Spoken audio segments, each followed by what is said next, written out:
Negative ఆలోచనలు. నేను exam బాగా రాయగలనో, రాయలేనో, నేను బాగా చదువుకోగలనో, చదువుకోలేనో, నేను సాధించగలనో, లేదో, నేను గేమ్స్‌కెళ్తున్నానో, నేను సరిగ్గా ఆడగలనో, లేదో, నేను విన్ అవుతానో, లేదో, నేను బయటికెళ్తున్నాను, నాకేమన్నా జరిగిపోతుందేమో, అయ్యో! ఇంట్లో వాళ్ళు బయటికెళ్తున్నారు, వాళ్ళకేమన్నా జరిగిపోతుందో ఏమో, అంటే అన్ని నెగెటివ్ ఆలోచనలతోనే ఉంటారనమాట. ఇలాంటి ఆలోచనలు ఎవరైనా కలిగి ఉంటే వాటిని వెంటనే తీసి ఆ ఆలోచనల ప్లేస్‌లో పాజిటివ్ ఆలోచనల్ని నింపాలి. ఎందుకంటే యద్భావం తద్భవతి.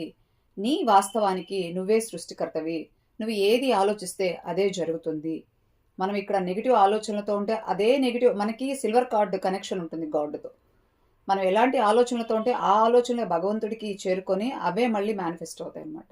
సో, చాలా జాగ్రత్తగా ఆలోచనలు గూడా చాలా జాగ్రత్తగా ఉండాలి. మనం ఎలాంటి ఆలోచనలతో ఉంటే అలాంటి వర్డ్సే మాట్లాడతాం. అలాంటి యాక్షన్సే చేస్తాం.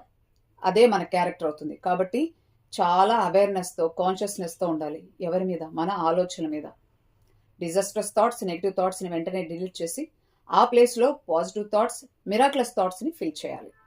నేను చేస్తాను, నేను సాధించగలను, నేను ఖచ్చితంగా చేస్తాను అనే ఆలోచనలతో ఫిల్ చేయాలి నెగెటివ్ థాట్స్‌ని డిలీట్ చేసి.